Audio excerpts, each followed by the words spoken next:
ಮಾಡುವಂತ ಒಂದು ಮಸೂದೆಯನ್ನ ಈ ಕಾಂಗ್ರೆಸ್ ಸರ್ಕಾರ ತಂದಿರುವಂತದ್ದು. ದ್ವೇಷ ಭಾಷಣದ ಬಿಲ್ ಕಾಂಗ್ರೆಸ್ ಸರ್ಕಾರ ತಂದಿರುವಂತದ್ದು.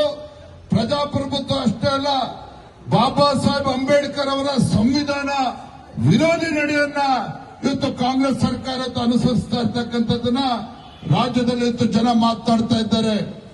ಯಾವ ರೀತಿ 1975ರಲ್ಲಿ ಅಂದಿನ ಪ್ರಧಾನಮಂತ್ರಿ ಇಂದಿರಾ ಗಾಂಧಿ ಅವರು ದೇಶದಲ್ಲಿ ತುರ್ತು ಪರಿಸ್ಥಿತಿಯನ್ನ ಹೇರುವ ಮುಖೇನ ಇಡೀ ದೇಶದಲ್ಲಿ ಒಂದು ಕರಾಳ ದಿನಗಳನ್ನ ಏನು ತಂದಿಟ್ಟಿದ್ರು, ಇವತ್ತು ದೇಶದ ಜನ ಇನ್ನೂ ಕೂಡ ಮರ್ತಿಲ್ಲ. ಅಂತ ಕರಾಳ ದಿನವನ್ನ ಈ ಕಾಂಗ್ರೆಸ್ ಸರ್ಕಾರ ದ್ವೇಷ ಭಾಷಣದ ಮಸೂದನೆಯ ಮುಖೇನ ಮತ್ತೊಮ್ಮೆ ರಾಜ್ಯದಲ್ಲಿ ತುರ್ತು ಪರಿಸ್ಥಿತಿಯನ್ನ ಹೇರುವಂತ ಒಂದು ಸಂದರ್ಭವನ್ನು ಸೃಷ್ಟಿ ಮಾಡಿದೆ ಕಾಂಗ್ರೆಸ್ ಸರ್ಕಾರ. ಹಾಗಾಗಿ ಭಾರತೀಯ ಜನತಾ ಪಾರ್ಟಿ ಇಂಥ ಸಂವಿಧಾನ ವಿರೋಧಿ ಈ ಭ್ರಷ್ಟ ಕಾಂಗ್ರೆಸ್ ಸರ್ಕಾರದ ವಿರುದ್ಧ ರಾಜ್ಯಾದ್ಯಂತ ಪ್ರತಿಭಟನೆ ಮಾಡಬೇಕು. ಇವತ್ತು ದ್ವೇಷ ಭಾಷಣ ಮಸೂದೆ ಮೂಲಕ ಇವತ್ತು ಹಿಂದೂಗಳನ್ನ ಹತ್ತಿಕ್ಕುವಂತ ಕೆಲಸವನ್ನು ಮಾಡೋದಕ್ಕೆ ಹೊರಟಿದ್ದಾರೆ. ನಾನು ಈ ಮುಖ್ಯಮಂತ್ರಿ ಕೇಳೋದಕ್ಕೆ ಇಚ್ಛಪಡ್ತೇನೆ. ಯಾವ ವಿಧಾನಸೌಧದಲ್ಲಿ ಬೆಂಗಳೂರಿನಲ್ಲಿ ಪಾಕಿಸ್ತಾನ್ ಜಿಂದಾಬಾದ್ ಅಂತೇಳಿ ಘೋಷಣೆ ಕೂಗಿದಂತ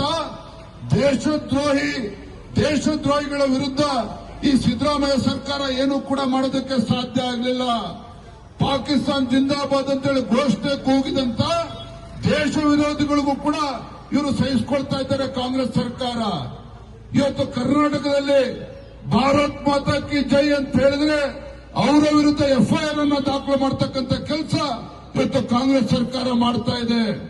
ಇವತ್ತು ಹಿಂದೂ ಕಾರ್ಯಕರ್ತರನ್ನ ಅವರ ಧ್ವನಿಯನ್ನ ಅಡಗಿಸುವಂತ ಕೆಲಸವನ್ನು ಕೂಡ ಇವತ್ತು ಮಾಡ್ತಾ ಇದೆ.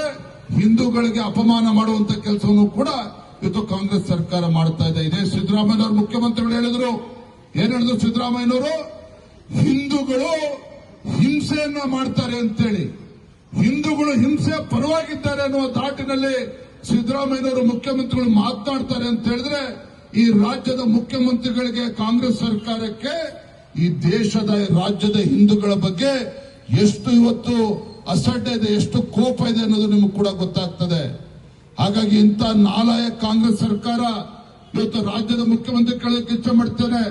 ನಮ್ಗೆಲ್ಲ ಗೊತ್ತಿರಬೇಕು, ಪತ್ರಿಕಾ ಮಾಧ್ಯಮದ ಸ್ನೇಹಿತರು ಕೂಡ ಇದ್ದಾರೆ.